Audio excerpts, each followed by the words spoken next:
Good morning to all of you. हम बात करेंगे विज्ञान विषय के बारे में। सेमेस्टर सेकंड है। आज का जो हमारा टॉपिक है वह है अम्ल, क्षार व लवण। इनके बारे में जानेंगे। इस अध्याय के अंतर्गत क्या क्या बिंदु हैं उन पर चर्चा करते हैं। सबसे पहले हम बात करते हैं अम्ल के बारे में। तो ब्रस्टन एंड लॉरी के अनुसार अम्ल वे रासायनिक यौगिक हैं जो प्रतिकारक यौगिक अर्थात क्षार, प्रतिकारक मतलब उसके एंटी है ना, एंटी फैक्टर जो होंगे, क्षार को हाइड्रोजन आयन प्रदान करता है। यानी ऐसे यौगिक जो कि क्षार को H+ आयन दे रहे हैं तो वो क्या कहलाते हैं? अम्ल कहलाते हैं। यह ठोस, द्रव, गैस तीनों अवस्थाओं में पाए जा सकते हैं। ये एक एग्जाम्पल के तौर पे आपको दुर्बल अम्ल और प्रबल अम्ल के एग्जाम्पल दे रखे हैं आपको, है ना। CH3COOH एक दुर्बल अम्ल का एग्जाम्पल है। H2CO3 ये भी दुर्बल अम्ल का है। HCl, H2SO4, HNO3 ये प्रबल अम्ल के उदाहरण हैं। अम्ल के गुण क्या होते हैं? अम्ल का pH मान 7 से कम होता है। यह नीले लिटमस कागज को लाल कर देता है। अम्ल जल से अभिक्रिया करके हाइड्रोजन आयन देते हैं। यह स्वाद में खट्टे होते हैं। यह विद्युत के सुचालक होते हैं। अम्ल धातु के साथ क्रिया करके लवण बनाते हैं तथा हाइड्रोजन गैस मुक्त करते हैं ना। ये डबल हो गई लाइन, इसे हटा देते। अम्ल धातु कार्बोनेट के साथ अभिक्रिया करके कार्बन डाइऑक्साइड तथा जल बनाते हैं। तो ये आपको इसके गुण हो गए। नेक्स्ट, अम्लों का वर्गीकरण। तो सामान्य तौर पे अम्लों को हम जैसे अलग अलग तरीके के डिवीजन है, अलग अलग क्वालिटी के आधार पे। जैसे अगर उसकी तनुता के आधार पर बात करें तो तनु और सांद्र दो प्रकार के हो सकते हैं। अगर पावर की बात करें तो प्रबल और दुर्बल अम्ल हो सकते हैं। जैसे अभी पीछे वाली स्लाइड में आपको मैंने बताया था। यहाँ पे ये देखो, ये आपका दुर्बल अम्ल और प्रबल अम्ल है ना। ऐसे ही देखो, अब यहाँ क्या है, यहाँ ये इनके वाटर सॉल्यूशन कैसा है ना, वाटर कितना मिला हुआ है सॉल्यूशन में, उसके बेस पे इनको डिवीजन किया गया है। तो यहाँ पर इनको तनु और सांद्र दो प्रकार से। तनु क्या होते हैं? जिसमें जल की मात्रा अधिक होगी, तनु कहलाएंगे। अम्ल कम होगा, है ना। और जहाँ सांद्र क्या है? जिसमें जल की मात्रा कम हो और अम्ल ज़्यादा मात्रा में मिला हुआ हो, तो वो क्या कहलाते हैं? सांद्र अम्ल कहलाते हैं। अच्छा, एक खास चीज़ याद रखिएगा, जैसे हमें किसी अम्ल को तनु बनाना हो तो उसको तनु बनाते समय यानी कंसंट्रेशन उसका कम करते समय, जैसे चीज़ को अपने सामान्य भाषा में ऐसे समझो, पतला करते समय, है ना। जैसे कोई चीज़ हम लोग बना रहे हैं और वो ज़्यादा गाढ़ी हो जाती है, उसको हमें पतला करना है, ऐसे समझो उसे। तो अगर आप अम्ल को तनु करना चाहते हैं तो एक विशेष लाइन है ये, इसको ध्यान रखिएगा हमेशा, है ना। क्योंकि ये विस्फोट की स्थिति पैदा कर सकता है। अगर आप तनु बनाते समय इस बात का ध्यान नहीं रखेंगे तो विस्फोट हो सकता है अचानक। तो अम्ल को यहाँ से इसे रीड करते हैं। अम्ल को तनु बनाते समय पानी में अम्ल मिलाएं। यानी जैसे एक बर्तन है, इसमें हमने पानी भर लिया पहले ही, और किनारे से हल्के हल्के से, है ना, किनारे से धार से बना के, डायरेक्ट ऐसे बीच से नहीं डालेगा, किनारे से लगा के उसको डाल, ना कि अम्ल में पानी। पहले से बर्तन में अम्ल रख लो और फिर उसमें पानी डालोगे तो विस्फोट हो जाएगा। तो यही बात आपको ध्यान रखनी है। अभी बताए थे मैंने प्रबल अम्ल और दुर्बल अम्ल के बारे में, तो ये उसके एग्जाम्पल लिखे हैं। कुछ नेचुरली जो सोर्सेस हैं उनसे कौन कौन से अम्ल प्राप्त होते हैं उसके बारे में ये थोड़ा सा एग्जाम्पल्स लिखे हैं। जैसे सिरके में क्या होता है? एसिटिक अम्ल। संतरे में सिट्रिक अम्ल। इमली में टार्ट्रिक अम्ल। टमाटर में ऑक्सैलिक अम्ल। दूध में या दही में, खट्टे दूध में या दही में लैक्टिक अम्ल। नींबू में सिट्रिक अम्ल। चींटी के डंक और नेटल के डंक में मेथेनोइक। ठीक है। तो ये सारी चीज़ें क्या है? प्राकृतिक स्रोत हैं किसके? अम्ल के। ये कुछ इसकी रिएक्शन दे रखी हैं अम्लों की, है ना। जैसे रासायनिक गुण भी कह सकते हो आप। तो यहाँ पे थोड़ा सा ये समझते हैं। पहली वाली रिएक्शन लिखी है, पेज थोड़ा बड़ा कर लेते हैं। पहली रिएक्शन लिखी है, अम्ल तथा धातु। अम्ल धातु ऑक्साइडों के साथ क्रिया करके लवण और जल बनाते हैं। तो ये अम्ल है HCl। और CaO क्या है? धातु ऑक्साइड, यानी कैल्शियम धातु है, उसका ऑक्साइड O के साथ बना हुआ है। आपस में रिएक्शन हुई इन दोनों की, तो Ca कैल्शियम और क्लोरीन, कैल्शियम क्लोरीन के साथ मिलकर बनाएगा कैल्शियम क्लोराइड। ये तो हो गया लवण। और दूसरा इन्होंने लिखा है जल, तो आप जल का फॉर्मूला जानते हो H2O, तो ये दूसरा पॉइंट बन गया इसका H2O। ठीक है, एक सेकेंड, दूसरा एग्जाम्पल समझते हैं। जैसे ये लिखा हुआ, ये जिंक ऑक्साइड यानी धातु का ऑक्साइड हो गया, ये अम्ल हो गया आपका HNO3 नाइट्रिक एसिड जिसको आप बोलते हैं। तो ये जिंक नाइट्रेट बन गया लवण, और बाकी बचा हुआ भाग जल बन गया। तो इस तरीके से धातु ऑक्साइड की अभिक्रिया अम्ल के साथ करा सकते हैं। नेक्स्ट एग्जाम्पल दे रखा है, क्षारों के साथ अभिक्रिया करके लवण व जल बनाते हैं, और ये अभिक्रिया क्या कहलाती है? उदासीनीकरण। इंपॉर्टेंट रिएक्शन है, डायरेक्ट भी पूछ ली जाती है 1 नंबर में, जो अतिलघु उत्तरीय प्रश्न होते हैं 1 लीनियर वाले उसमें। तो ये NaOH सोडियम हाइड्रोक्साइड है, इसकी अभिक्रिया आपने जल के अम्ल के साथ कराई है, HCl हाइड्रोक्लोरिक एसिड है, तो आपका लवण बन गया NaCl, और बाकी बचा हुआ पार्ट जल बन गया। तो इस तरीके से ये रासायनिक गुण इसके लिखे हुए हैं। कुछ एग्जाम्पल और देखते हैं। तो दूसरा एक नेक्स्ट एग्जाम्पल है, अघुलनशील क्षारों के साथ क्रिया करके लवण और जल बनाते हैं। ये अघुलनशील क्षार है, Cu, कॉपर हाइड्रोक्साइड का फॉर्मूला लिखा हुआ ही है ना, नाम जिसको ना पता हो तो ध्यान रखिएगा, कॉपर हाइड्रोक्साइड,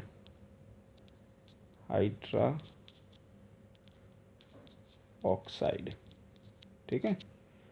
कॉपर हाइड्रोक्साइड का फॉर्मूला है, इसकी रिएक्शन सल्फ्यूरिक एसिड के साथ कराई है H2SO4 के साथ, तो कॉपर सल्फेट बन गया है। ये जो एग्जाम्पल है, ये जो नाम लिखा हुआ है, कॉपर सल्फेट बन गया है। ठीक है, कॉपर सल्फेट, और बाकी बचे हुए पार्ट ने जल बना लिया। लवणों के साथ अगर क्रिया कराएं तो जैसे BaCl2, ये पहले से ही लवण है ना, इसकी एसिड के साथ अब क्रिया कराई आपने तो बेरियम सल्फेट बन गया। ये प्रेसिपिटेट होते हैं ना, जो क्या होते हैं, नीचे बैठ जाते हैं, भारी होते हैं थोड़े से, तो नीचे बैठ जाते हैं। जैसे चूना वगैरह हम पानी में घोलते हैं तो वो नीचे बैठ जाता है ना चूना, उस तरीके से ये प्रेसिपिटेट बन गया बेरियम सल्फेट का। और बाकी इसमें से HCl गैस निकलेगी, है ना। ये हाइड्रोक्लोरिक एसिड नहीं है, ये हाइड्रोजन क्लोराइड गैस है। एरो का निशान आपको दिख रहा होगा इसमें, ये एरो का निशान जो लगा हुआ है ये गैस को बता रहा है। और यहाँ देखो, इसमें HCl में कोई एरो नहीं लगा हुआ है ना, इसमें लगा हुआ है, तो ये गैस नहीं है, ये एसिड है ना, ये एसिड है, हाइड्रोक्लोरिक एसिड, ये हाइड्रोजन क्लोराइड गैस है।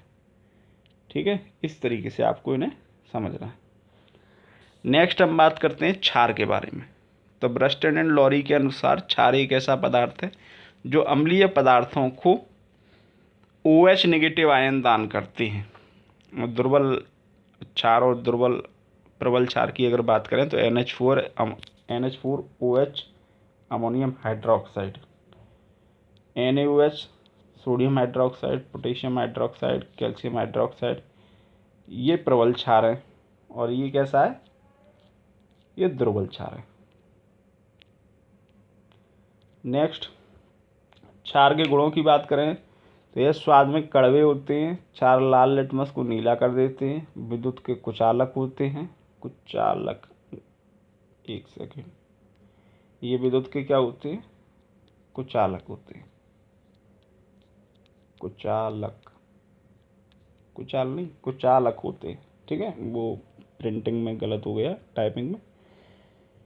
क्षार कुछ धातु के साथ अभिक्रिया कर लवण तथा हाइड्रोजन बनाते हैं। क्षार अधातु ऑक्साइड के साथ अभिक्रिया कर लवण तथा जल बनाते हैं। प्राकृतिक स्रोत क्या है इसके? तो चूना जो है वो कैल्शियम हाइड्रोक्साइड से प्राप्त होता है। खाने का सोडा सोडियम हाइड्रोजन कार्बोनेट से प्राप्त होता है। एंटी एसिड जो होते हैं वो मैग्नीशियम हाइड्रोक्साइड से प्राप्त होते हैं। कपड़े धोने का साबुन सोडियम कार्बोनेट बोलते हैं उसको। लवण क्या है? तीसरा टॉपिक जो था हमारा वो लवण था। अम्ल, क्षार और लवण। लवण वह यौगिक जो किसी अम्ल के एक या अधिक हाइड्रोजन परमाणु को किसी क्षार के एक या अधिक धनायन से प्रतिस्थापित कर देते हैं, लवण कहलाते हैं। फॉर एग्जाम्पल जैसे खाने वाला नमक होता है ना, और ये अभिक्रिया क्या कहलाती है? लवण बनने की अभिक्रिया कहलाती है उदासीनीकरण। पीछे भी आया था, पॉइंट एक डिस्कस किया था, है ना। देखो,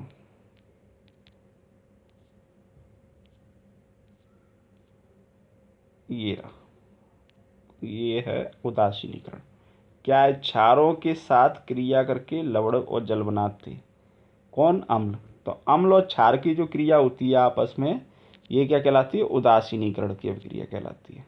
ठीक है। अच्छा, अब बात करते हैं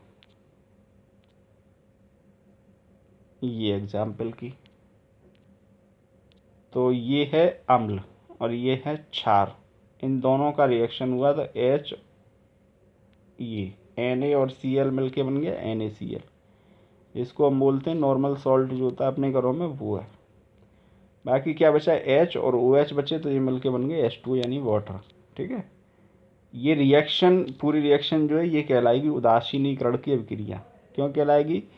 अम्ल और क्षार की अभिक्रिया हो रही है और वो क्या बना रहे हैं? लवण बना रहे हैं और जल बना रहे हैं, यानी उदासीन हो जा रहा है कंपोनेंट। जो नया प्रोडक्ट बन के आ रहा है वो कैसा हो जा रहा है? उदासीन।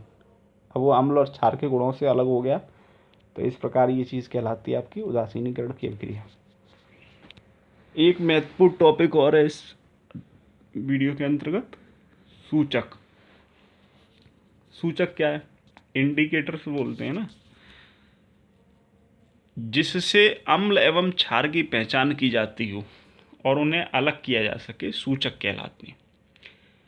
सूचक क्या है? कितने प्रकार के होते हैं? तो सूचक 3 प्रकार के होते हैं मुख्यतः: प्राकृतिक सूचक, कृत्रिम सूचक और गंधीय सूचक।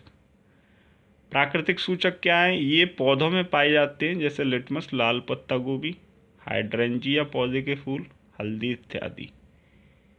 कृत्रिम सूचक क्या होते हैं? ये रासायनिक पदार्थ हैं, जैसे मेथिल ऑरेंज, फिनोल्फिथैलिन। गंधीय सूचक क्या है? इन पदार्थों की गंध अम्लीय या क्षारक माध्यम में बदल जाती है, जैसे प्याज और लौंग का तेल आदि। ये कुछ एग्जाम्पल इसके नीचे दे रखे हैं और किस स्थिति में वो कैसा रंग देते हैं उसके बारे में यहाँ पर बताया गया। जैसे फॉर एग्जाम्पल हम बात करें लिटमस पेपर की, तो लिटमस पेपर जो है अम्ल के साथ लाल रंग और क्षार के साथ नीला रंग। लाल पत्ता गोभी अम्ल के साथ लाल, क्षार के साथ हरा। हल्दी अम्ल के साथ कोई रिएक्शन नहीं, क्षार के साथ लाल रंग। हाइड्रेंजिया के फूल अम्ल के साथ नीले रंग में, क्षार के साथ गुलाबी रंग में। फिनोल्फिथैलिन अम्ल के साथ कोई रिएक्शन नहीं, क्षार के साथ गुलाबी रंग। मेथिल ऑरेंज अम्ल के साथ लाल रंग, क्षार के साथ पीला रंग। प्याज का रस अम्ल के साथ तीक्ष्ण गंध, क्षार के साथ कोई गंध नहीं। वनीला समान गंध रहती है, जैसी पहले थी वैसी रहेगी, लेकिन क्षार में जब इसको भिगोएंगे तो कोई गंध नहीं आएगी। लौंग का तेल गंध में कोई परिवर्तन नहीं अम्ल के साथ, लेकिन क्षार में कोई गंध नहीं आएगी, स्मेल खत्म। ठीक है। तो ये इस प्रकार से इंडिकेटर्स हैं जिनमें आपको अम्ल और क्षार के बारे में पता कर सकेंगे इसकी सहायता से। अब बात आती है कि इन अम्लों का हमारे दैनिक जीवन में, औद्योगिक जीवन में, घरेलू काम में कहाँ कहाँ प्रयोग होता है। एक टेबल की सहायता से ये कुछ ऐसे अम्ल हैं जो आम अपने जो है दैनिक जीवन में यूज आते रहते हैं कहीं ना कहीं, उनके बारे में ये कुछ 7-8 टॉपिक है, उन पर एक बना लिया टेबल टाइप से। पहला सल्फ्यूरिक अम्ल, सूत्र क्या है इसका? H2SO4। व्यापारिक नाम यानी बाजार वगैरह में इसको किस नाम से जाना जाता है? गंधक का अम्ल। औद्योगिक उपयोग क्या है इसका? उर्वरकों जैसे अमोनियम सल्फेट के निर्माण में, बैटरियों के निर्माण में, रंग, कागज, कपड़े आदि उद्योग में। इसका घरेलू स्तर पे कोई उपयोग नहीं है ना, सामान्य तौर पे। नाइट्रिक अम्ल क्या है? तो इसका रासायनिक सूत्र तो है HNO3। इसे सामान्य जो व्यापारिक भाषा होती है उसमें सोरे का अम्ल बोलते हैं। प्रयोग क्या है इसका? HCl और HNO3 के निर्माण में, अम्लराज बनाने में, अमोनिया नाइट्रेट बनाने में, उर्वरक चांदी को शुद्ध करने में, TNT डायनामाइट विस्फोटक बनाने में। सोडियम बाइकार्बोनेट नेक्स्ट टॉपिक, इसका रासायनिक सूत्र है NaHCO3। सामान्य व्यापारिक भाषा में इसका नाम है खाने का सोडा। घरों में बेकिंग पाउडर के रूप में प्रयोग होता है, डबल रोटी वगैरह में ना, बेकरी वगैरह में। औद्योगिक उपयोग मतलब उद्योगों में बड़े लेवल पे इसका क्या उपयोग है, तो सोडियम कार्बोनेट के निर्माण में और पचे हुए पदार्थों के निर्माण में। हाइड्रोक्लोरिक एसिड HCl, इसका रासायनिक सूत्र है, सामान्य नाम है इसका नमक का घोल। टॉयलेट की सफाई में घरों में करते हैं ना, वो आता है तेजाब। व्यापारिक स्तर पर जो इसका उपयोग है वो क्लोरीन के निर्माण में और नमक के शोधन में किया जाता है। एसिटिक एसिड नेक्स्ट टॉपिक है। नाम रासायनिक सूत्र जो है इसका CH3COOH। नाम है इसका सिरका, अचार बनाने में, दवा के रूप में, व्यापारिक स्तर पर फोटो फिल्म के निर्माण में और सफ़ेदा बनाने में। इसी तरीके से एक कुछ और भी एग्जाम्पल दे रखे हैं, इनको आप समझिएगा, रीड करना। Sodium hydroxide NaOH, caustic soda इसका व्यापारिक नाम है। घरेलू काम में, बर्तनों की सफाई करने में, साबुन के निर्माण में। नेक्स्ट है आपका कैल्शियम ऑक्साइड, रासायनिक नाम सूत्र है इसका CaO। चूना इसका व्यापारिक नाम है। घरों की पुताई और घरेलू उपचार में इनका प्रयोग किया जाता है। व्यापारिक स्तर पर अगर बात करें तो अमोनिया के निर्माण में और आयरन के निष्कर्षण में।